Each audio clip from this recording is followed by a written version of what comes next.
fait ce débrief, donc sous-entendu, ça fait 8 fois qu'on va là-bas, donc on a pu voir le salon évoluer au fil du temps. On essaiera de partager avec vous justement comment les choses ont évolué, vers quoi on va aujourd'hui, à la différence des premières années du CES. Mais peut-être juste avant de démarrer, on va commencer par se présenter. À toi l'honneur, Julia. Bonjour à tous, donc je me présente, je suis Julie, et donc j'ai rejoint l'équipe Village il y a un an, et donc je suis Corporate Program Manager donc, au sein de l'équipe du Corpolab au Village.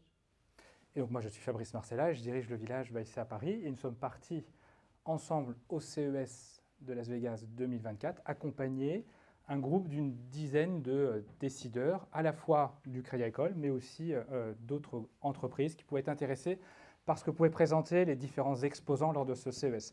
Qui est déjà allé au CES de Las Vegas? Voilà, très bien. Bon, on va essayer de vous faire découvrir déjà les coulisses du CES. C'est quoi le CES et comprendre comment le CES se positionne par rapport aux autres salons. Et puis, bien sûr, on va passer en revue ensemble toutes les tendances qu'on a pu retenir sur place. Alors, tout d'abord, on en est quand même à la 57e édition. C'est-à-dire que c'est un salon qui date de 1967. Ça se passait initialement à New York. CES, ça veut dire Consumer Electronic Show. C'est-à-dire initialement, c'était principalement des entreprises de l'électronique grand public, telles qu'on les connaît les uns les autres, hein, les LG, les Philips et autres Samsung, qui présentaient leurs innovations. Donc ça a démarré à New York, 14 exposants au départ, et puis face au succès effectivement qu'a connu le CES, il était difficile de pouvoir accueillir des nouveaux exposants et surtout des nouveaux visiteurs. Donc tout ça a été exporté, je crois, en 1968 à Las Vegas, et ça se passe dans deux endroits principaux. Je vous ai mis des photos. Il y en a un qui se passe dans un hôtel qui s'appelle le Venetian. Alors pour ceux qui sont déjà allés à Las Vegas, il faut situer cet hôtel. Et en fait, la rumeur veut que les startups présentent dans un étage qu'on appelle l'Eureka Park et qui est, semble-t-il, un ancien parking. Alors ça, c'est la rumeur. Pourquoi? Parce que quand j'ai cherché à vérifier cette information, je n'ai jamais pu avoir la réponse officielle de ça. Ça ressemble en tout cas, je vous rassure, enfin je vous rassure, je ne sais pas, mais ça ressemble vraiment à un parking. Donc les startups présentent dans un espace au -1 qu'on appelle l'Eureka Park. Ces startups qui présentent, ce sont des startups qui n'ont pas encore mis en marché leurs produits. Et d'ailleurs, l'organisateur le vérifie. Au moment où la startup postule, les organisateurs du CES vont vérifier si le produit est déjà en vente ou pas. S'il est en vente, elle n'est pas acceptée. Donc c'est quand même assez compliqué, parce que pour aller à Las Vegas, pour ceux qui l'ont déjà fait, ça coûte quand même assez cher. Pour exposer également, même si les régions subventionnent énormément les startups présentes là-bas pour exposer. Et donc, pour une startup qui doit se rendre là-bas, ça repose principalement sur les fonds que veulent bien leur prêter leurs investisseurs. Donc il faut quand même expliquer à ces investisseurs pourquoi il est intéressant quand on est une boîte et une startup de se rendre là-bas. Alors elles y vont pourquoi? Elles y vont bien sûr pour s'appuyer sur l'effet de communication qui est sur place. On a l'habitude de dire qu'il y a plus de journalistes au CES de Las Vegas qu'aux Jeux Olympiques. Et c'est vrai que dans les allées, on rencontre beaucoup de journalistes français et étrangers. Ça, c'est le premier élément. Le deuxième élément, quand on a une startup qui présente un produit, notamment un produit grand public, c'est le bon moment de démarrer une campagne de crowdfunding. Donc, bien souvent, c'est le point de départ à la recherche de financement pour produire les premiers protos, produire les premiers produits. Et puis, quand on va là-bas, c'est aussi parce que normalement, on est un peu intéressé par le marché américain. Et donc, on y va aussi pour trouver des partenaires, des distributeurs, des investisseurs et pourquoi pas des clients. Donc ça, c'est l'Eureka Park. Je le fais exprès comme ça, parce qu'après, quand on grandit, on passe à l'étage du dessus. À l'étage du dessus, on appelle ça le Sands. Là, c'est un environnement beaucoup plus feutré. On voit qu'il y a un peu plus de moyens. C'est plutôt des startups qui, justement, ont commencé à commercialiser, ont le financement nécessaire pour avoir des stands un peu plus luxueux, un peu plus grands. Et là, d'ailleurs, on change d'interlocuteur. C'est assez drôle. C'est quand on est à l'Eureka Park, on a plutôt l'entrepreneur qui va parler avec ses tripes, qui va essayer de vous convaincre de tout l'intérêt de son produit. Quand on passe à l'étage du dessus, on a plutôt le responsable com qui a son discours officiel et c'est très difficile justement d'échanger au-delà du discours officiel. Donc on voit qu'on change complètement d'univers et si un jour vous êtes amené à y aller, avec nous ou seul, je vous invite vraiment à passer du temps dans l'Eureka Park, ça foisonne en tout cas d'innovation et d'idées. Donc hop, on passe à l'étage du dessus, on a plutôt des startups plus matures et tout ça se passe au Venetian.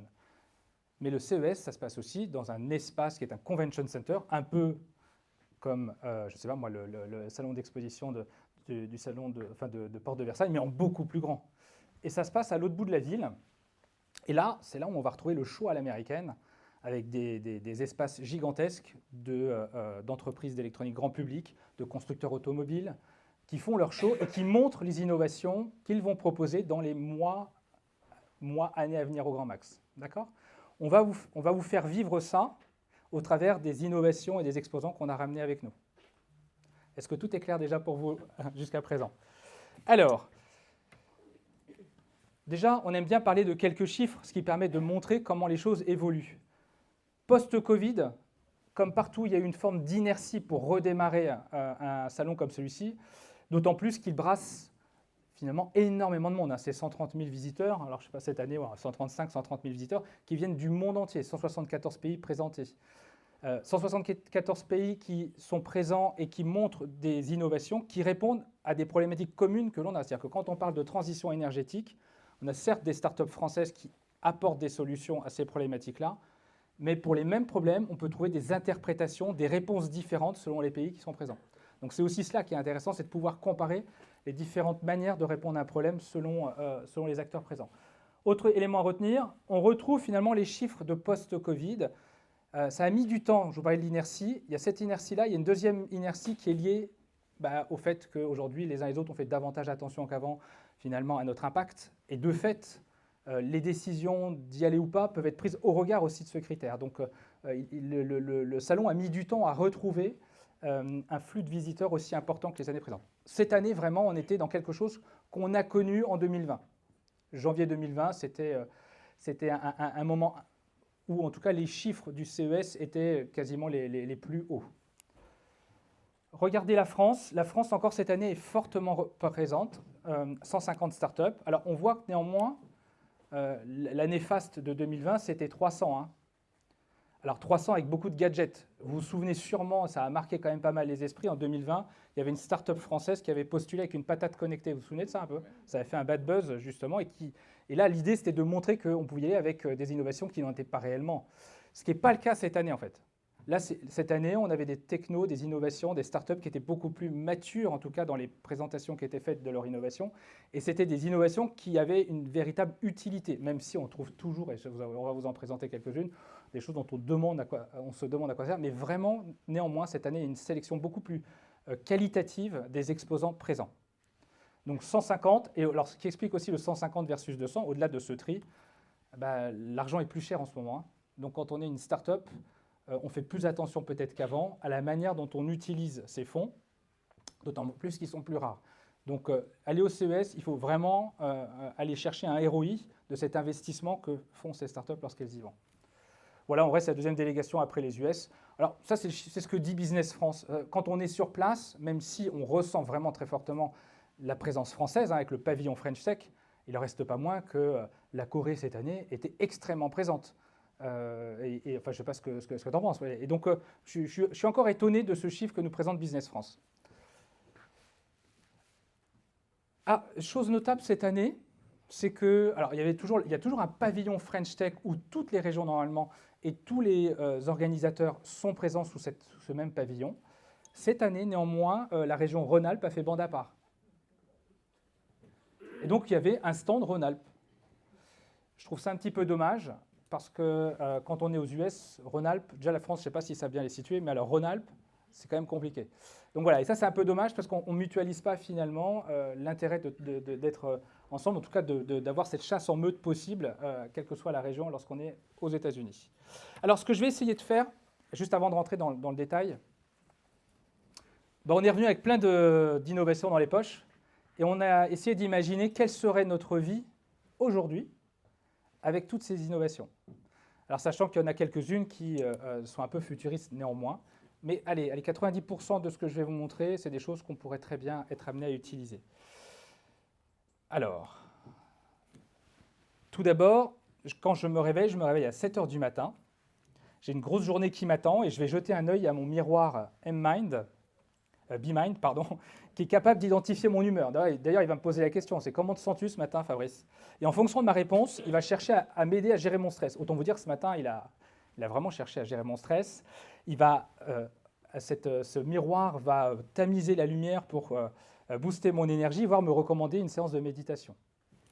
Je regarde mon agenda et je vois que j'ai une matinée particulièrement riche ce matin avec un environnement peut-être un petit peu bruyant en fin de séance. et je vais peut-être avoir du mal à entendre ce que les uns et les autres vont pouvoir me dire ou me questionner. Et donc, je vais prendre mes lunettes qui s'appellent Xanter Glasses, qui permettent de faire quoi? Qui permettent tout simplement, et si vous regardez bien la photo, qui me permettent très simplement, lorsque je m'adresse à une personne, d'avoir du sous-titrage en temps réel de ce que me raconte la personne. Donc dans un environnement un petit peu bruyant, ou si je commence à être un petit peu malentendant, je rassure, hein, ce n'est pas mon cas pour l'instant, mais voilà, grâce à ces lunettes, je vais pouvoir entamer un dialogue plus facilement, voire même, si on parle dans une langue différente de la mienne, je vais pouvoir avoir une traduction en temps réel. Ceci étant dit, il est maintenant 7h50. Je vois que dans mon agenda, je vais passer une partie je vois surtout que je vais être très en retard. Donc il est 8h surtout. 8h, je suis en retard et je vais prendre mon vélo électrique de chez Urtopia, qui a une fonctionnalité d'intelligence artificielle qui s'appuie notamment sur ChatGPT, qui va optimiser mon parcours pour arriver de chez moi jusqu'au village. J'en profite généralement dans ces temps de trajet, comme les uns les autres, pour transformer ce temps peut-être inutile, ou en tout cas ce temps d'attente en temps utile. Et j'aime bien passer mes coups de fil, sauf que je ne sais pas si vous avez déjà essayé de passer des coups de fil à vélo, et notamment avec des AirPods, personne ne vous entend. Et là, ça tombe bien. J'ai ramené avec moi un masque qui s'appelle SkyTid, c'est une start-up française, et qui permet de faire quoi? Qui permet en fait de prendre le son directement, au travers de ce masque, de pouvoir améliorer la qualité du son pour faire en sorte que mes interlocuteurs m'entendent.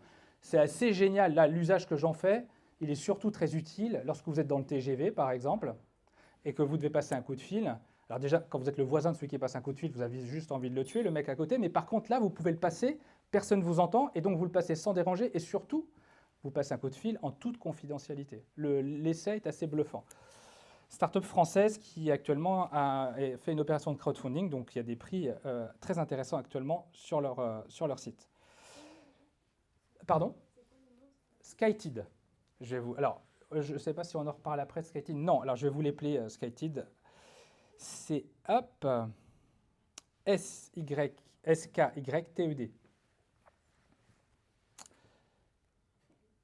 Hop. Alors, il est 14h. Je dois me rendre à l'autre bout de Paris. Alors, j'ai pas trop envie d'y aller en métro. En vélo, c'est trop loin. Et en voiture, c'est juste l'enfer. J'imagine que les uns et les autres, si vous avez l'habitude de prendre la voiture dans Paris, vous avez peut-être décidé d'arrêter. Et ben, moi, j'ai la solution pour vous. J'ai une voiture qui s'est présentée à nous, qui a fait vraiment le buzz cette année. Elle s'appelle Aerot eVolt Flying Car. C'est une voiture chinoise assez futuriste. Et en fait, c'est à la fois une voiture qui roule, mais quand vous êtes dans un embouteillage, hop, vous déployez vos hélices, vous appuyez sur un bouton et hop, la voiture décolle. De quoi? Alors, c'est quand même un produit très élitiste pour l'instant. Donc je pense qu'on aura peu d'embouteillages. C'est assez impressionnant. Enfin, donc c'est un proto qui vole. Hein. Ils l'ont fait voler. D'accord? Nous, on a vu que les ailes se déployaient et les hélices commençaient à tourner. Allez, on y va. Il est 19h30, pardon, je rentre à la maison. J'ai ramené avec moi un jardin d'intérieur, Rice Garden, qui me permet très simplement de cultiver et donc de récolter des légumes, ce que je vais faire. Mais avec les légumes, j'aime bien aussi avoir des protéines et donc de la viande. Ça tombe bien parce qu'on a découvert une start-up au CES qui permet de cultiver de la viande. Ça s'appelle Thyssen Biofarm. Et donc, ça cultive de la viande d'origine végétale et que je vais pouvoir... Alors, c'est pas très ragoûtant quand on le voit en vrai. Hein. Enfin, je ne sais pas si là, ça vous donne plus envie. En plus, on est le matin, mais nous, on l'a vu en vrai. Voilà, bon. Mais voilà, il y a quand même cette start-up qui permet de produire très simplement à la maison de la viande. Et pour une viande, ça se cuit. Et donc là, ça tombe bien. On a trouvé un super four qui permet de cuire en moins de 3 minutes son steak à bonne température et surtout... et vous allez voir dans tout ce qu'on va vous montrer, il y a de l'intelligence artificielle, donc il y a ChatGPT ou de l'intelligence artificielle dans ce four. À voir si c'est très utile. Gardez en tête une chose, hein, c'est que cette année, s'il n'y avait pas le label ChatGPT, finalement, on n'existait quasiment pas. Quoi. Il y a beaucoup d'IA washing, hein, vous verrez. Ce qui est le cas encore là. Ensuite, ce qui a fait le buzz, vous avez peut-être vu ça à la télé d'ailleurs, mais... et je ne sais pas si ça sert vraiment à quelque chose, mais je suis prêt quand même à passer le cap si ça ne coûte pas trop cher. Il y a les écrans LG qu'on a vus. Alors, forcément, quand on va au CES, il y a des choses qui vont être plutôt dans la santé, le bien-être, mais aussi c'est le moment où les grands constructeurs de télévision vous font la présentation de leur dernière techno. Et là, c'est un écran transparent. Donc en fait, cet écran, c'est assez drôle, hein, le phénomène des écrans. Hein. C'est-à-dire qu'au départ, on a voulu les faire de plus en plus fins, de plus en plus grands, et maintenant on cherche surtout à les cacher, ces écrans. Il y a des années où il y a des écrans qui s'enroulaient dans leurs meubles, et là, ils l'ont fait plutôt transparent, ou éventuellement, vous pouvez le transformer, pourquoi pas, en aquarium, ou avec des fonds d'écran comme celui-ci. Donc il est très très beau. Donc je décide enfin de me relaxer en regardant qui veut être mon associé sur M6. Dommage, j'ai été dérangé, alors j'ai été alerté plus que dérangé par cette lampe connectée que j'avais installée dans l'appartement de ma mère et qui détecte les chutes des seniors notamment. Et donc là, je viens d'être alerté me disant attention, probablement une chute dans l'appartement de votre maman. Et je décide d'y aller rapidement en chaussant mes skis électriques qui permettent de monter jusqu'à 80 km/h. Alors ils sont bridés à 25, mais voilà, ça a fait le buzz. C'est une start-up française qui fait ça. Et qui permet à la fois sur la route comme à la campagne, hein, très simplement de pouvoir retrouver les sensations de ski et surtout d'éviter les embouteillages pour y aller. 22h30, j'ai pris avec moi mon Bimo de chez Wissings. Tout le monde connaît Wissings ? Ouais. Donc j'ai pris mon Bimo de chez Wissings qui me permet de faire un premier rapport de santé intégrale de ma mère et je peux appeler directement en téléconsultation un médecin pour qu'il vérifie grâce à cet appareil si toutes ces constantes sont normales. Ça tombe bien, c'est le cas, ouf, j'ai le temps de rentrer à la maison. Et à la maison, en fait, je me rends compte qu'il y a eu une coupure d'électricité. Mais c'est bien, j'avais pensé à prendre avec moi un EcoFlow, il est là, qui est une batterie qui soit recharge à l'électricité solaire, soit qui recharge la nuit quand c'est moins cher, pour vous permettre de l'utiliser le jour quand c'est plus cher, et surtout d'y brancher des organes vitaux, entre guillemets, ou en tout cas des appareils importants chez vous, et notamment un congélateur. Quand il y a une coupure d'électricité, vous perdez quand même tout ce que vous avez congelé. Donc grâce à ça, je n'ai pas eu de problème. Enfin, il est temps pour moi d'aller me coucher. Je me suis fait ramener, en tout cas, ce matelas qui est intelligent, qui s'intéresse à la santé, en tout cas des personnes qui dorment sur ce matelas, et qui va surtout vous avertir en cas de problème de santé. Alors les capteurs qui ont été mis dessus essayent d'identifier des comportements, en tout cas des nuits de sommeil qui ne seraient pas normales pour vous alerter le matin. Et puis 3h30, je rêve de ce que j'ai vécu là-bas, notamment dans la sphère. Vous avez sûrement tous entendu de la sphère, on reviendra, on débriefera là-dessus. Je vous donnerai mon sentiment sur cette Géode 4.0. Voilà, donc je vous souhaite bonne nuit à tous, et je vous souhaite surtout un bon réveil à tous, et je vous invite à continuer avec Julie. Julie, c'est à toi. Merci Fabrice. Donc c'était une bonne introduction finalement pour vous montrer globalement quelles étaient les grandes thématiques et les grandes tendances de ce salon du CES 2024. Nous, pour notre retour d'expérience, on a décidé de vous présenter tout ça sous la forme de 5 catégories principales. Donc aujourd'hui, on va parler santé et bien-être, on va parler mobilité et automobile, mais aussi transition énergétique qui était une thématique tout spécialement importante, intelligence artificielle évidemment, et enfin on terminera par les innovations un petit peu incontournables sur lesquelles on a eu l'occasion de passer pendant ce CES. Et donc je propose qu'on commence par la santé.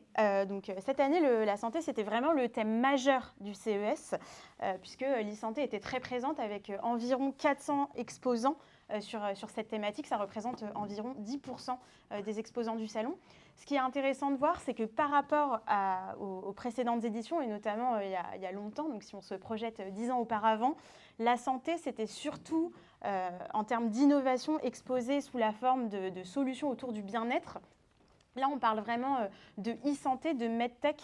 On parle vraiment de dispositifs qui vont permettre à tout le monde de simplifier la vie, notamment des personnes qui souffrent de handicap notamment. Et donc, on parle aujourd'hui de dispositifs de santé pour favoriser la télémédecine, l'automédication, mais aussi tout ce qui va toucher à la prévention. Donc, on a eu quelques exposants stars, notamment on a eu Dassault Systèmes qui a lancé un jumeau virtuel autour du corps humain. Donc, on voyait un jumeau virtuel assez impressionnant, par exemple du cœur, qui montrait comment plus tard le jumeau virtuel allait pouvoir aider les praticiens à pouvoir s'entraîner, par exemple, pour les interventions chirurgicales un petit peu plus complexes. On a aussi vu par exemple SquareMind, une solution qui vise à faciliter le dépistage du cancer de la peau. Ou encore des startups qu'on connaît déjà bien, mais qui ont une évolution qui nous semble frappante, comme par exemple Lily for Life, donc, que vous connaissez peut-être, qui aide les personnes atteintes de dyslexie, mais on voit que la technologie a évolué, puisqu'on parle plus simplement d'une lampe aujourd'hui, mais bien d'un ordinateur, donc on voit aussi l'évolution de la technologie au fil du temps. Donc on va faire un focus sur certaines startups, et donc on a décidé de commencer par WeMagine. Donc je ne sais pas si vous avez entendu ou vu cette innovation un petit peu étonnante, mais WeMagine, en fait, c'est une technologie qui a permis récemment, en mai, de permettre à une personne qui était paraplégique de retrouver les facultés à marcher. Donc c'est assez impressionnant quand on voit les images. Juste pour rappel, la tétraplégie, la paraplégie, en fait, en réalité, c'est vraiment lorsque l'information électrique au niveau du cerveau et qui coordonne donc les mouvements n'est plus transmise au reste du corps.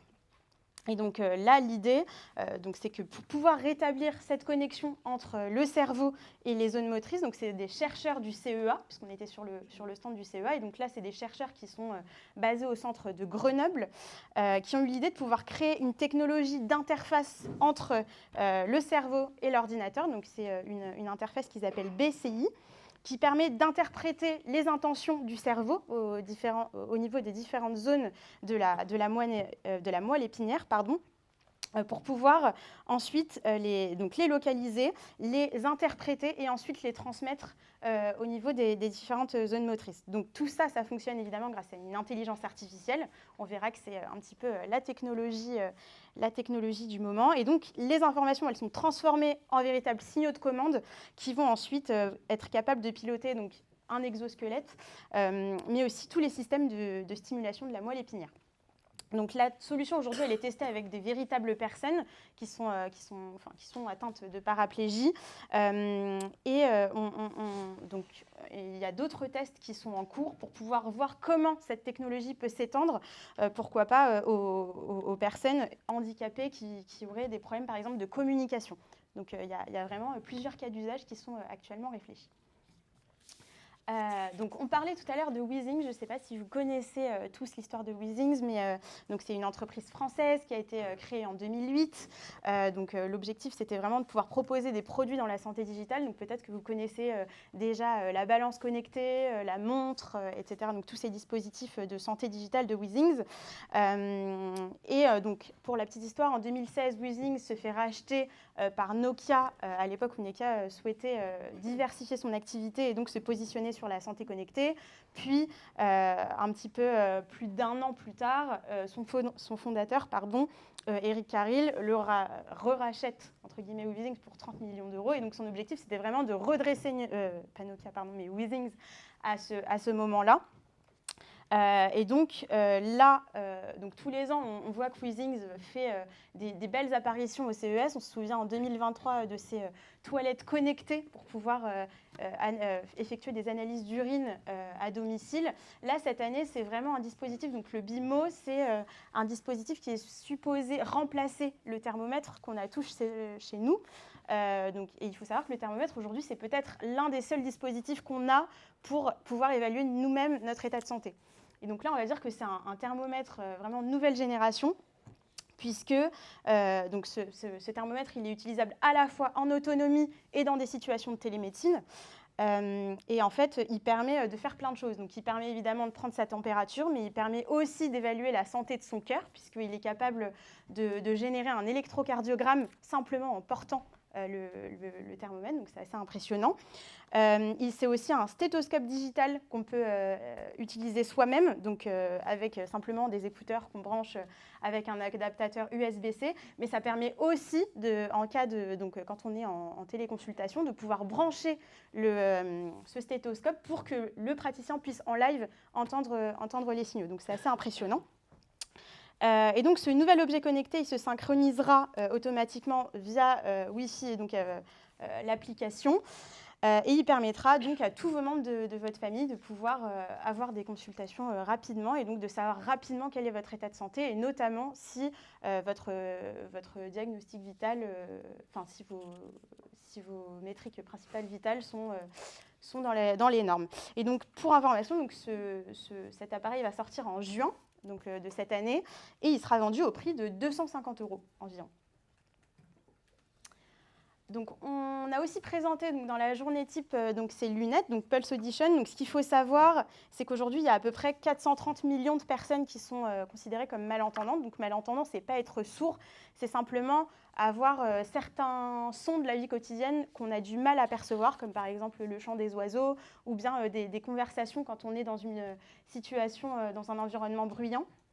Et donc là, on sait que les malentendants, en fait, aujourd'hui, on leur propose déjà des dispositifs, mais c'est les fameux appareils auditifs qu'on voit de plus en plus. Mais ce qu'on constate, c'est qu'aujourd'hui, les personnes qui sont atteintes, qui sont malentendantes, aujourd'hui, elles sentent que cet appareil peut-être les stigmatise. Et donc, c'est des personnes qui vont être peut-être moins enclines à les porter. Et donc là, l'idée de Pulse Audition, c'est vraiment de pouvoir libérer cette partie auriculaire et donc de proposer des lunettes où en fait on propose qui a les fonctions d'un appareil auditif mais avec une transmission du son osseuse, donc qui passe par l'os qui est juste ici. Et donc les lunettes sont équipées de micros à 360 de micros et de capteurs à 360 degrés qui permettent d'identifier où se trouve le bruit et donc l'environnement sonore, et en fonction de la position de votre tête, de savoir quel est l'interlocuteur que vous souhaitez entendre en priorité. Et donc, c'est comme ça qu'on a une alternative intéressante à ces appareils auditifs qu'on connaît déjà. Et donc, c'est une start-up très prometteuse. Ce qui est intéressant de voir, c'est que les grands groupes aussi se sont rendus compte qu'il y avait une problématique et un enjeu autour de ces lunettes, puisqu'on est allé sur le stand donc OLVCC de EssilorLuxottica, qui a présenté aussi sa paire de lunettes, donc cette fois-ci qui s'appelle Nuance Audio, et qui en fait a exactement les mêmes fonctionnalités que Pulse Audition. Donc on voit que c'est une technologie assez prometteuse. Toujours pour accompagner les personnes atteintes de surdité ou les personnes malentendantes, on a donc encore une fois des lunettes différentes, mais qui cette fois-ci vont vous proposer de pouvoir écouter, de pouvoir lire en live ce que vous dit votre interlocuteur avec des sous-titres en temps réel. Et donc, ça permet, en toute situation, de pouvoir tout simplement avoir la transcription de ce que vous racontent vos interlocuteurs. Et donc, cette start-up, elle est en plein développement puisqu'elle a effectué sa dernière levée de fonds en janvier 2023, donc pour 1,4 million de dollars.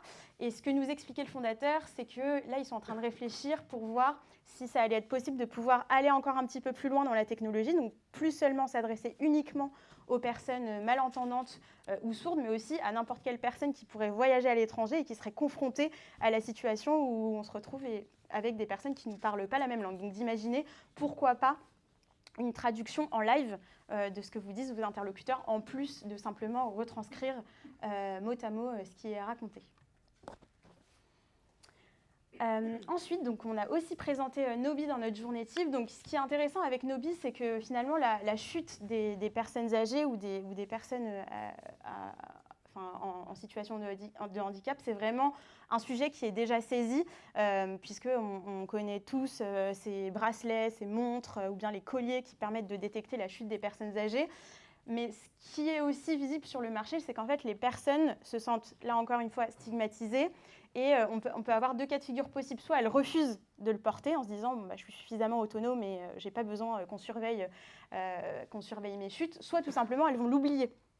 Donc elles ne vont pas penser à porter le collier et un drame est vite arrivé, puisqu'on sait que 20% de toutes les personnes âgées qui sont amenées à l'hôpital pour un séjour d'urgence suite à une chute, elles restent en moyenne au sol pendant plus d'1 heure. Donc on se rend compte que c'est quand même un facteur sur lequel il faut agir suffisamment vite.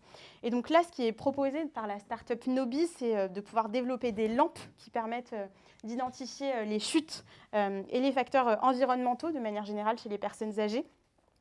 Donc soit qui vivent à domicile, soit qui vivent dans les établissements de santé. Et tout ça fonctionne évidemment grâce à l'intelligence artificielle. Donc la technologie, c'est aussi une solution pour le personnel soignant qui est capable de surveiller globalement le comportement des résidents et donc de pouvoir intervenir, même dans le cas où il n'y aurait pas une chute, mais où simplement il y aurait quelque chose d'anormal qui serait en train de se produire. Donc comment ça marche? En fait, les lampes, elles contiennent un processeur qui vont analyser les images de l'environnement et donc de la position du corps de la personne pour pouvoir détecter une éventuelle chute. Et en fait, c'est une lampe qui va communiquer ensuite avec la personne qui éventuellement serait tombée. Donc, elle va poser la question, est-ce que vous êtes tombé? Et donc, est-ce que vous avez fait une chute? En cas de réponse négative, on considérera que c'était une fausse alerte. Mais en cas de réponse positive ou en cas de silence, là, elle va directement alerter à la fois un personnel médical et les proches pour qu'ils soient rapidement en communication et qu'ils puissent intervenir. Donc là, Nobi a exposé une version, donc il y a deux versions, vous voyez, il y a la lampe en elle-même, mais il y a aussi maintenant une version plafonnière. Donc on se rend compte que c'est quelque chose aussi qui se fond rapidement dans la décoration pour que la personne n'ait même plus à y penser. Donc, une autre maladie, cette fois-ci, c'est celle de la maladie de Parkinson. Donc, on sait qu'elle touche aujourd'hui plus de 7 millions de personnes dans le monde. Et en fait, pour la petite histoire, le fondateur Fay Hong, qui est coréen, en fait, il a eu cette idée au moment où il s'est rendu compte, pendant ses études de médecine, de, on va dire, l'impuissance, entre guillemets, du personnel médical par rapport à cette maladie. Parce qu'on sait que les tremblements, c'est des choses très simples de la vie de tous les jours qu'on n'est plus capable de faire quand on les subit. C'est par exemple faire ses lacets, attacher ses boutons. Et donc, c'est en voyant cette impuissance du personnel médical pour pouvoir, au-delà d'aider la personne, de voir en fait à quel point les tremblements, c'était quelque chose dont on était juste victime. Et donc, pour ça, il a essayé plein de choses. Et finalement, lui, ce qui l'a inspiré, c'est le fonctionnement d'une toupie. Et donc, ça a inspiré l'idée de pouvoir utiliser un procédé qui s'inspire du gyroscope pour pouvoir résister au mouvement de la main d'une personne, pour pouvoir aider à plus ou moins supprimer ces tremblements au moment où elle souhaite effectuer une tâche qui lui serait difficile avec les tremblements. Et donc, le gyroglobe, c'est ce gant que vous voyez ici, qui est un gant stabilisateur qui est pensé pour les personnes qui souffrent de la maladie de Parkinson ou de toute autre maladie qui entraînerait le tremblement de la main. Et donc, tout ça, c'est donc dans ce gant. Et donc, il est actuellement vendu à environ $6 000 et il est disponible en 6 versions, donc main droite, main gauche et avec 3 tailles pour chaque main. Donc cette fois-ci, on vous parlait tout à l'heure de Lily for Life comme start-up qui accompagne les personnes qui sont atteintes de dyslexie. Mais en fait, ce qu'on se rend compte, c'est qu'encore une fois, c'est un produit. C'est-à-dire qu'en tant qu'enfant dyslexique, si on veut être accompagné, si on veut être aidé, on a besoin d'avoir la lampe sur soi et surtout de penser à la prendre. On sait que pour les enfants, ce n'est pas toujours le plus évident. Et donc là, on a trouvé intéressant cette start-up qui s'appelle Glaster, qui cette fois-ci va proposer un produit digital. Donc, c'est-à-dire que là, le problème est pris à la source. Et donc, l'objectif, c'est de pouvoir adapter l'école aux besoins des enfants 10. Et donc, c'est la première intelligence artificielle qui permet d'adapter donc, les programmes scolaires pour transformer les devoirs en jeux. Donc, en fait, comment ça fonctionne? L'outil va photographier le contenu textuel scolaire, donc les devoirs, les leçons, etc., pour pouvoir l'envoyer sur une plateforme IA qui va ensuite adapter le contenu en fonction du niveau de dyslexie de l'enfant. C'est aussi un outil qui est adaptatif, c'est-à-dire qu'on voit aussi l'évolution de l'enfant. Peut-être que la dyslexie va évoluer au cours du temps et donc le contenu va évoluer en même temps que l'enfant. Et donc, l'idée, c'est à terme, donc c'est la promesse en tout cas de Glaster, c'est de pouvoir réduire de moitié le temps des devoirs pour les enfants atteints de dyslexie. L'automobile maintenant. Automobile et mobilité. Alors, il n'est pas illégitime finalement de voir que le secteur automobile est fortement représenté dans des salons comme celui-ci. Finalement, le secteur d'automobile, c'est un secteur qui est en permanence en mouvement et en innovation. Et en même temps, il sait aussi intégrer des innovations en provenance de tiers ou en tout cas d'équipementiers ou tout autre en tout cas industrie. Par ailleurs, alors je ne sais pas qui a fait le dernier salon de l'auto. Certains d'entre vous l'ont déjà fait à Paris. Donc voilà, on n'y va plus. Ah, alors voilà, c'est ça. C'est soit on n'y va plus, soit on fait comme ça. Et pourquoi? Parce qu'en fait, ces grands constructeurs soit font le choix de ne plus être présents parce que ça coûte trop cher et le ROI, finalement, il n'est pas forcément avéré. En tout cas, il n'est pas simple à obtenir. Soit ces grands constructeurs préfèrent être présents dans des lieux comme celui-ci, notamment depuis qu'on parle de quoi? Depuis qu'on parle de voitures autonomes, depuis qu'on parle d'électrification, depuis qu'on parle également de digital et d'expérience dans le véhicule. D'ailleurs, il n'y a plus un véhicule aujourd'hui qui est présenté sans une tablette qui va reprendre tous les codes finalement de ceux qu'on connaît déjà avec nos smartphones. Tout est digital, on peut télécharger une option et la désactiver en fonction de l'usage que l'on en a. La mise à jour de sa voiture, elle se fait over the air comme on le fait avec nos téléphones. Puis avec l'électrique, finalement, vous avez déjà pris l'habitude de charger votre téléphone quand vous rentrez à la maison ou dès que vous trouvez une prise quelque part. Et c'est un peu pareil quand on a un véhicule électrique. On voit bien qu'on est sur des codes et des usages qu'on maîtrise déjà. Ça, c'est le premier point. Ce qu'on a vu aussi, en tout cas cette année, c'est que de plus en plus ces constructeurs, comme tous les autres secteurs, ont essayé d'intégrer de l'intelligence artificielle, et pas là uniquement où on l'attend, c'est-à-dire la voiture autonome, aussi dans l'expérience qui va être proposée aux conducteurs, en essayant, grâce à cette intelligence artificielle qui va apprendre de vos usages, finalement, d'être proactif dans la proposition de l'endroit où vous voulez vous rendre, de penser à appeler la personne avec qui vous avez rendez-vous lorsque vous êtes en retard, voire même de vous mettre la bonne station radio. Alors, on se dit tout ça pour ça. Je trouve que c'est beaucoup de data échangées pour finalement personnaliser sa radio. Mais je pense qu'autour de tout ça, il y a sûrement d'autres usages qui vont être. Mais en tout cas, voilà, tous les constructeurs ont fait ça.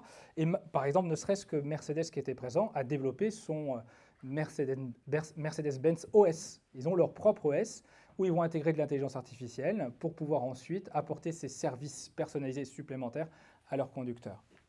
Alors, je vais revenir quand même rapidement, parce que je l'ai quand même filmé, hein, ces hélices qui sortent du toit de la voiture. Vous voyez, c'est très impressionnant. Alors, je l'ai mis en accéléré, x300, donc on voit que c'est encore lent même lorsqu'on l'accélère.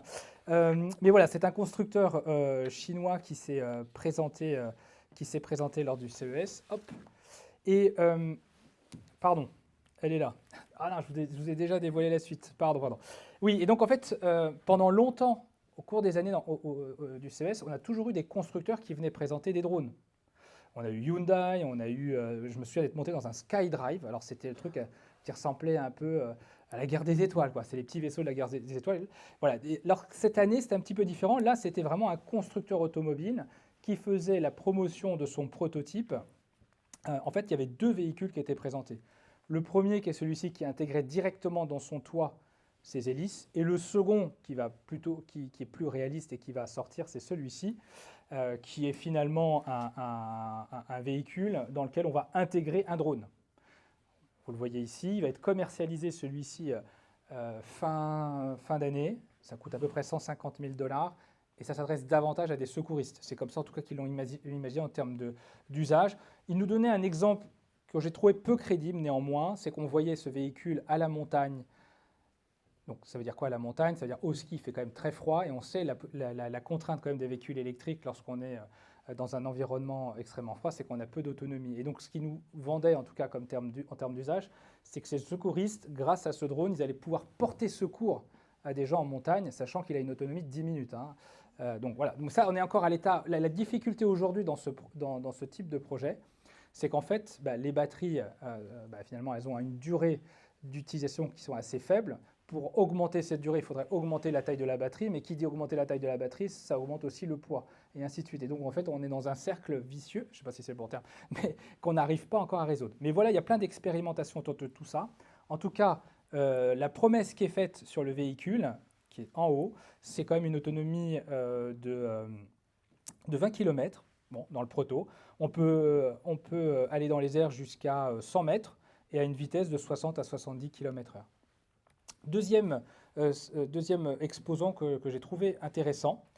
Finalement, aujourd'hui, d'avoir des moteurs électriques dans les roues, ça permet finalement de débloquer des nouvelles fonctionnalités. Ce qu'on voit à l'écran, là, c'est ce que montrait Hyundai, qui qui a montré un concept qui s'appelle Mobion et qui permet finalement de pouvoir diriger chacune des roues de façon indépendante. Alors ça, c'est sympa pour faire un demi-tour, hein, en plein Paris. L'autre truc sympa que je n'ai pas filmé, c'est quand vous devez vous garer, c'est juste l'enfer aussi dans Paris. Donc là, il vous suffit de vous positionner dans l'espace dans lequel vous allez vouloir vous garer, et hop, et vous tournez, et vous rentrez en crabe, tout simplement. Donc la démonstration était assez impressionnante. Alors, moi, j'ai trouvé ça ultra utile. Franchement, si on arrivait, moi, j'achète ce genre de choses. Ensuite, alors, on voit aussi des choses un petit peu, comment dirais-je, originales. On va le dire comme ça. En fait, Honda avait déjà présenté ce concept dans les années 80, donc, mais ça ne fonctionnait pas à l'époque encore en électrique, hein, c'était avec un moteur à combustible. Donc, c'est un véhicule qui pèse 18 kg, qui mesure en termes d'épaisseur quand il est refermé pas plus de 9,4 cm et qui le rend complètement transportable et pratique aussi à ranger dans le coffre d'une voiture. Et l'idée, finalement, l'usage, la vision en tout cas de Honda autour de tout ça, c'est de se dire, aujourd'hui les centres-villes sont de moins en moins accessibles, et bientôt d'ailleurs les SUV ne pourront plus venir sur Paris. Donc, mettons dans le coffre de notre voiture ce type de véhicule, et puis en périphérie justement de ces grandes villes ou de ces zones urbaines, hop, on prend ce petit scooter électrique. Alors, il est compact, il a un design assez rigolo. Je pense que quand on est dessus, c'est assez ridicule. Mais bon, voilà, je ne l'ai pas essayé. L'autonomie, c'est 20 km. Et temps de recharge, 3,5 heures.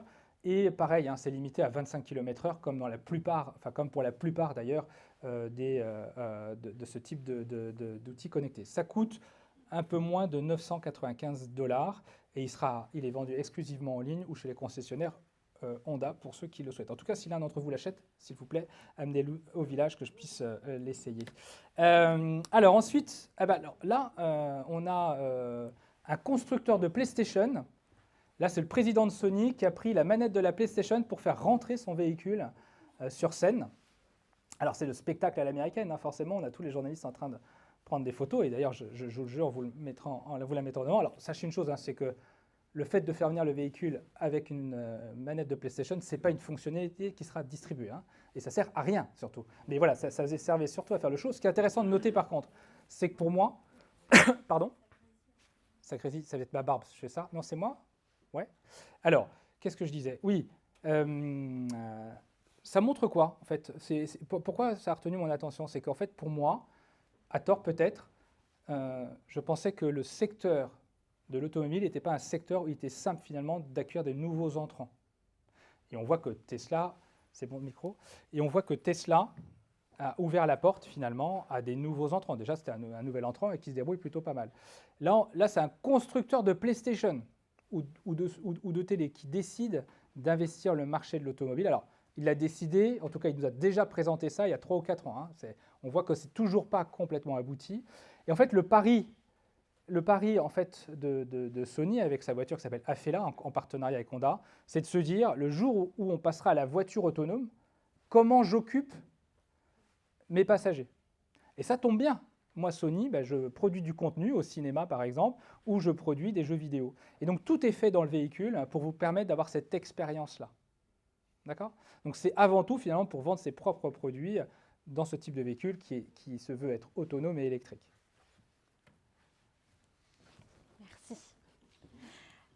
Et donc, on va passer au sujet de la transition énergétique. Donc, comme on l'a vu auparavant, l'édition du CES 2024, elle a mis à l'honneur des produits et des services considérés comme, entre guillemets, utiles, durables et inclusifs. D'ailleurs, je ne sais pas si vous avez vu un petit peu les affiches du CES, mais c'était leur slogan. On voyait partout écrit « All On ». C'était vraiment pour montrer cette idée d'inclusion autour des technologies, donc l'idée de pouvoir améliorer, entre guillemets, le futur grâce à la technologie. Et donc, évidemment, le développement durable, c'était un des sujets qu'on voyait à peu près partout sur le CES. Et donc, au CES, comment on conçoit le développement durable ? Tout simplement sous le prisme de la technologie. Donc, on a une vision très techno, où on imagine que c'est la technologie qui va nous permettre de sauver le monde. Le débat est évidemment ouvert, mais la tech pourra venir, par exemple, à bout du réchauffement climatique. Et donc, parmi les exposants phares, donc on a évidemment tout un volet autour de la transition énergétique. Et donc, parmi les exposants phares, on peut citer notamment, par exemple, Jackery, qui avait introduit un robot qui était capable de capter l'énergie solaire.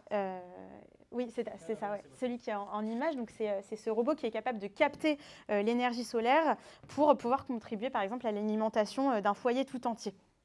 Donc, c'était ce type d'innovation qu'on a vu sur le salon. Et donc, on va venir un petit peu plus en détail sur certaines d'entre elles. Mais on voit que l'énergie était vraiment au cœur des préoccupations, puisqu'aujourd'hui, avec le contexte géopolitique, je pense que vous l'entendez partout, tous les pays du monde cherchent des alternatives pour faire face à la demande toujours croissante en électricité, en gaz, et ce, malgré la crise de l'énergie.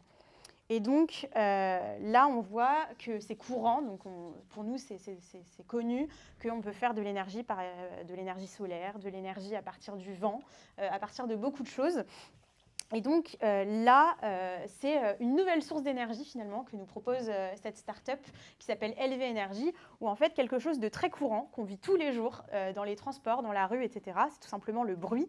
Et le bruit s'avère être une source d'énergie. Donc, comment le bruit peut-il se transformer en énergie ? C'est tout simplement parce que le bruit, ça émet ce qu'on appelle des ondes sonores. Et donc, c'est des mouvements vibratoires qui vont avoir un prototype. Donc là, c'est un prototype d'appareil, puisque cette boîte que vous voyez ici est encore au stade de prototype. Mais comment ça fonctionne ? Elle va tout simplement convertir en énergie électrique les vibrations grâce à l'induction électromagnétique, donc qui va transformer le signal acoustique en onde sonore qui va ensuite faire un champ magnétique. Et donc, ça crée de l'énergie qui est utilisable pour pouvoir la stocker plus tard dans une batterie et faire en sorte que cette énergie puisse être utilisée a posteriori. Et donc, cette technologie, à savoir qu'elle est encore à un stade très early, puisque donc, effectivement, c'est seulement un prototype qui n'est d'ailleurs pas encore tout à fait finalisé, puisqu'il sera pleinement fonctionnel d'ici 1 an, selon le fondateur. Et ce qu'il faut savoir aussi, c'est que cette énergie qui viendrait des ondes sonores serait une énergie qui serait quand même plutôt une énergie qu'on utiliserait en add-on, puisqu'elle est capable de d'émettre quand même beaucoup moins d'énergie quand on la compare par exemple à l'énergie solaire. Mais l'idée, c'est de pouvoir utiliser cette énergie plutôt en complément. Donc par exemple, en imaginant pourquoi pas que la nuisance qui est créée par les éoliennes puisse, donc le bruit puisse être aussi utilisé, le bruit des éoliennes puisse être utilisé lui aussi pour créer de l'énergie. Ensuite, on a une autre start-up, donc toujours sur cette idée de pouvoir créer de l'énergie à partir de choses qu'on a tout autour de nous. C'est tout simplement donc Powerfoil. Donc Powerfoil, c'est un produit qui a été créé par la start-up, qui n'est plus vraiment une start-up maintenant parce qu'elle a grossi, mais qui s'appelle Exeger. Donc c'est on va dire une scale-up suédoise qui a dévoilé donc une nouvelle technologie de cellules solaires. Donc le principe de la cellule solaire, c'est tout simplement de pouvoir convertir n'importe quelle source de lumière en énergie. Donc, comment ça fonctionne ? C'est un matériau léger qui va permettre de capter la lumière, et donc même la lumière ambiante, c'est-à-dire que même ici, dans le Living Lab, on serait capable de pouvoir créer de l'énergie à partir de cette luminosité. Et donc, Powerfoil s'est exposé avec des écouteurs qui ont été créés en collaboration avec Adidas et Philips. Donc avec un matériau solaire qui est placé sur un bandeau sur le côté sur l'écouteur et donc qui permettent de faire en sorte que ce soit des écouteurs qui n'aient jamais besoin d'être rechargés. Donc on a tous eu, je pense, la petite panne d'écouteurs le matin en prenant le métro, donc c'est quand même assez impressionnant. Et donc, ces écouteurs sont vendus aujourd'hui au prix de 700 €. Et l'idée, c'est que l'entreprise elle a aussi présenté un prototype de sac à dos qui serait capable, une fois qu'on met les différents appareils électroniques à l'intérieur, qui permettrait du coup de recharger ces appareils électroniques grâce à la captation de la lumière ambiante que capterait le sac à dos. Donc, toujours sur les transitions énergétiques, donc là, on parle plutôt d'économie d'énergie à l'échelle d'une maison, donc d'un foyer. Donc, on voit que c'est aussi un sujet pour les B2C, donc, notamment pour les personnes, puisqu'on est tous touchés aujourd'hui par l'augmentation du prix de l'énergie. Et donc, EcoFlow, donc c'est un acteur majeur dans le domaine des solutions d'énergie portables et écologiques. Et donc, il a profité du CES pour pouvoir présenter un tout nouveau produit qui s'appelle le Delta Pro Ultra, qui est juste ici, Et donc, ça permet aux particuliers tout simplement de pouvoir produire et stocker toute leur énergie et donc d'être presque autosuffisants en énergie électrique. Donc, il y a une capacité de stockage d'énergie de 6 kWh et donc cet appareil est extensible jusqu'à 90 kWh. Et donc, sa puissance de sortie, elle est de 7200 watts. Donc, ça permet d'alimenter tout un foyer. Et donc, ce qui est intéressant, c'est aussi de se dire que cette énergie qui est produite et stockée, elle peut être utilisée par la suite, soit pendant des périodes de panne de courant électrique, mais aussi de pouvoir jouer avec les prix de l'énergie. Donc, par exemple, de pouvoir stocker de l'énergie pendant une période creuse pour pouvoir ensuite l'utiliser au moment où l'énergie devient plus chère. Donc le Delta Pro, il est aujourd'hui vendu en stock avec un EcoFlow, un Smart Home qui permet du coup de faciliter la mise en place de l'appareil. Et donc ça coûte environ 5 000 $ aujourd'hui. Donc, si jamais vous souhaitez investir, il y a en ce moment je crois que c'est peut-être terminé, il y avait une promotion pendant le CES.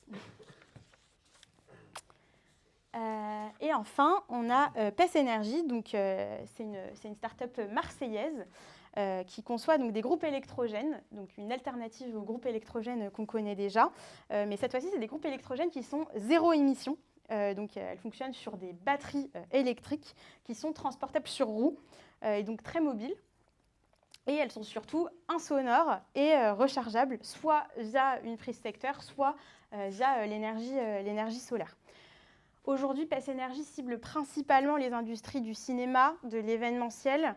Et donc, ils ont 2 produits. Donc, la bobine, ce qui représente 500 Wh pendant 10 heures. Et le Wattman, qui est plutôt un peu plus gros, donc 1000 Wh pendant 10 heures. Et donc, ils ont effectué une dernière levée de fonds en juillet 2023 de 2 millions d'euros pour pouvoir accélérer le développement commercial et pourquoi pas attaquer des nouveaux secteurs comme le BTP.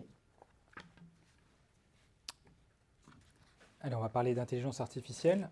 Un peu plus d'1 an après l'adoption par chacun d'entre nous, c'est certain, de ChatGPT. J'imagine que tout le monde l'a essayé, voire maintenant l'utilise. En tout cas, cette intelligence artificielle, c'est celle qui était la plus présente finalement, quelle que soit la techno. Et d'ailleurs, là, vous voyez le Las Vegas Convention Center, c'est clairement affiché sur les tendances du moment. Alors, aujourd'hui, avant, on parlait d'algorithmes, de langage d'apprentissage ou automatisation quelconque. Maintenant, tout ça, même si ça ne fait pas plus, c'est commercialisé sous le slogan de produits alimentés par IA. D'ailleurs, on a vu beaucoup de produits présentés l'année dernière qui n'avaient pas d'IA et qui revenaient cette année avec le même produit, mais maintenant il était compatible IA ou on intégrait une forme d'IA à l'intérieur. Donc beaucoup d'IA washing, c'est ce que j'essaye de partager avec vous en ce moment. Allez, quelques exemples quand même. Alors là, vous voyez, ce qu'il faut regarder là, c'est ça. C'est une bague qui a une intelligence artificielle et qui vous permet, dans un environnement sonore un peu bruyant, dans le métro ou ailleurs, de pouvoir simplement parler à votre smartphone ou à votre intelligence artificielle pour exécuter une tâche, aller chercher une information, trouver le bon itinéraire. Donc voilà, ça c'est une start-up qui a développé ça s'appelle la V-Touch, donc qui permet de murmurer à l'oreille de son smartphone. La deuxième, on l'a vu tout à l'heure, le fameux four Sea-Grill. On avait plutôt l'impression d'être à la foire de Paris avec l'inventeur qui présentait son nouveau four. La seule différence avec la foire de Paris, c'est que de nouveau, il y mettait de l'intelligence artificielle pour être sûr que ce soit cuit à perfection. Ensuite, on a vu tout à l'heure le vélo également qui permettait de tout simplement personnaliser son parcours. Une intelligence artificielle qui allait vous recommander justement des visites au regard des endroits où vous vous trouvez, du temps que vous avez à accorder, du jour de la semaine et ainsi de suite. Sur les incontournables. Donc évidemment, le CES ne serait pas le CES sans ces moments et ces technologies phares. Et donc c'est ce qu'on va vous présenter maintenant. Déjà avec L'Oréal, puisque L'Oréal a effectué sa toute première keynote au CES. Et c'est un moment qui est assez historique, puisque c'est la toute première fois qu'on a un grand groupe du secteur de la beauté qui fait une présentation. Et là, c'était d'autant plus grandiose que c'était une présentation pendant l'ouverture du CES. Donc il faut compter un budget à 500 000 € environ pour ce type de keynote d'ouverture. Donc, qu'est-ce qui a été raconté pendant cette keynote? Donc, évidemment, l'évolution de la technologie du groupe. Donc, ça a été fait par le PDG de L'Oréal, Nicolas Hieronymus, pardon.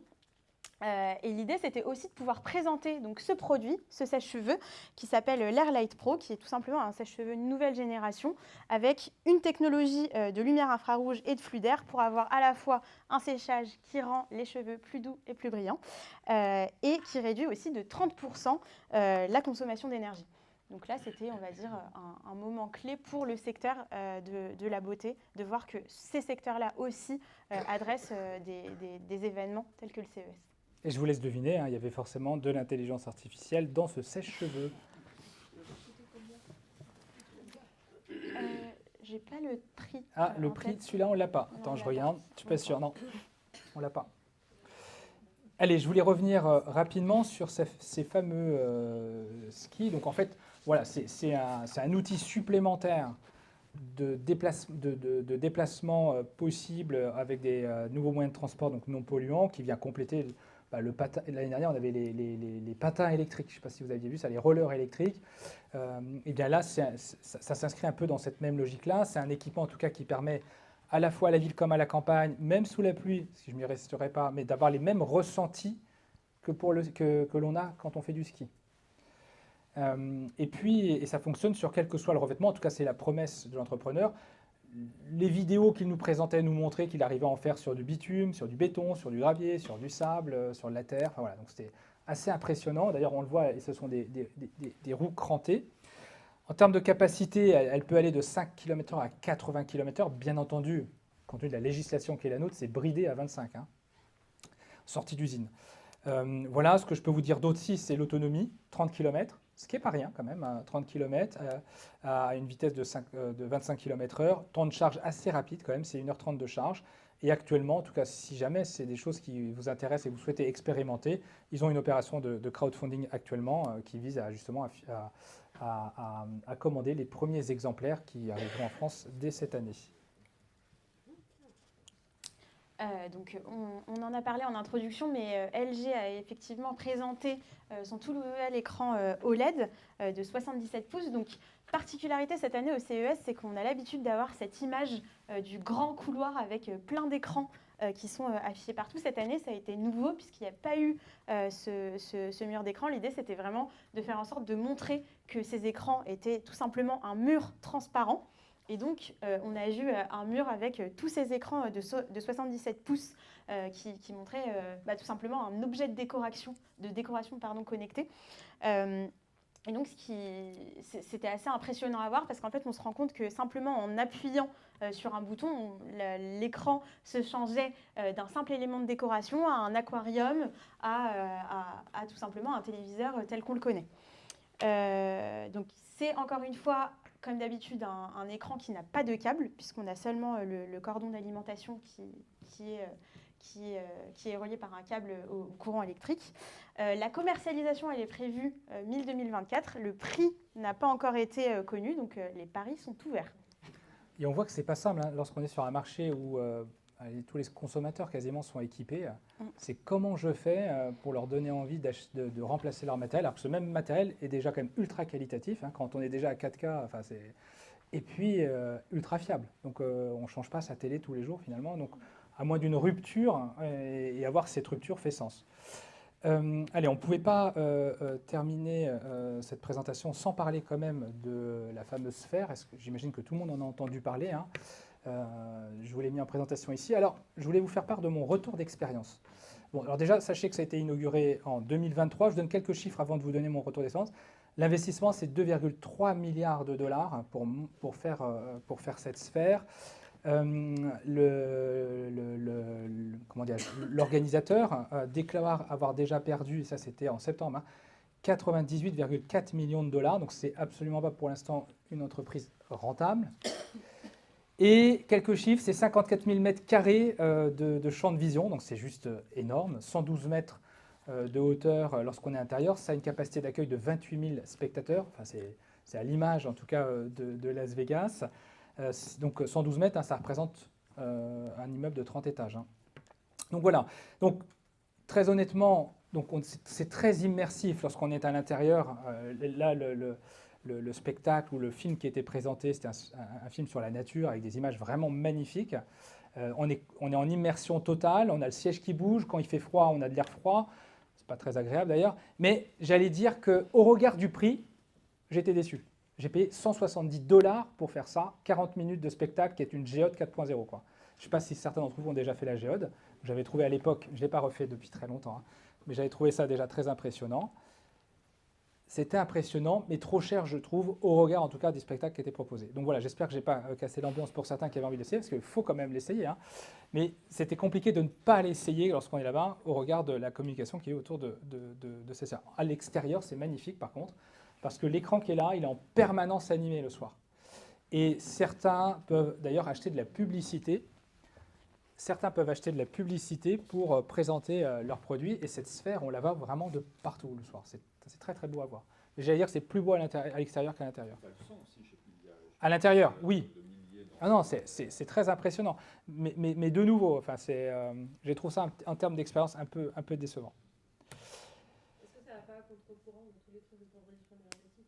Alors ça, c'est clair. C'est-à-dire que c'est drôle parce qu'il montre quoi en fait? Le film qui est présenté, c'est un film qui présente la nature et c'est une forme de carte postale qui est envoyée dans le temps auprès de gens qui n'habitent plus sur Terre parce que la Terre n'est plus habitable. Donc ils retrouvent cette carte postale. Et en même temps, c'était contradictoire effectivement avec tous ces écrans. Ouais. Bon, après, Las Vegas est autosuffisant, si je ne me trompe pas, énergétiquement. Donc effectivement, Las Vegas, de fait, il y a ces éclairages partout et ça vient augmenter tous ces éclairages qui sont présentés. Alors, juste ce qu'on voulait vous dire, peut-être aussi en conclusion, c'est que si tous les sujets de tech, d'innovation sont des sujets qui vous intéressent, il y a bien sûr le CES qui est plutôt, vous l'avez compris, très tech, très produit, très électronique grand public, même si bien sûr il y a du B2B. Ensuite, il y a un autre événement majeur qui arrive bientôt sur Paris, cette fois-ci, notez bien les dates, c'est en mai et pas en juin compte tenu des Jeux Olympiques, qui est différent en termes de thématique. Là, on est plus dans un événement grand groupe qui présente la manière dont ils gèrent leur innovation au travers de startups qu'ils hébergent sur leur stand. Et c'est plus des corporates, pas forcément grand public. Ils peuvent être de tout type d'industrie. Là, les corporates qui viennent présenter, ce sont vraiment des corpos électroniques grand public. Donc on est vraiment sur des choses un petit peu différentes. On a du produit et beaucoup de digital également. Et enfin, il y a le Web Summit à Lisbonne, qui lui est très startup et très digital. Gardez en tête que généralement on fait des débriefs pour chacun de ces événements et surtout qu'on accompagne aussi en visite guidée sur place. C'est très compliqué lorsqu'on a 4000 exposants au CS de Las Vegas de savoir où il faut aller. Hein. Donc c'est important de bien le préparer pour en tirer en tout cas tout le bénéfice d'un investissement, même pour un corporate, important quand on se rend là-bas, ça coûte cher. Voilà en quelques mots ce qu'on pouvait vous dire et maintenant on vous dit surtout merci d'être venu ce matin à nos côtés.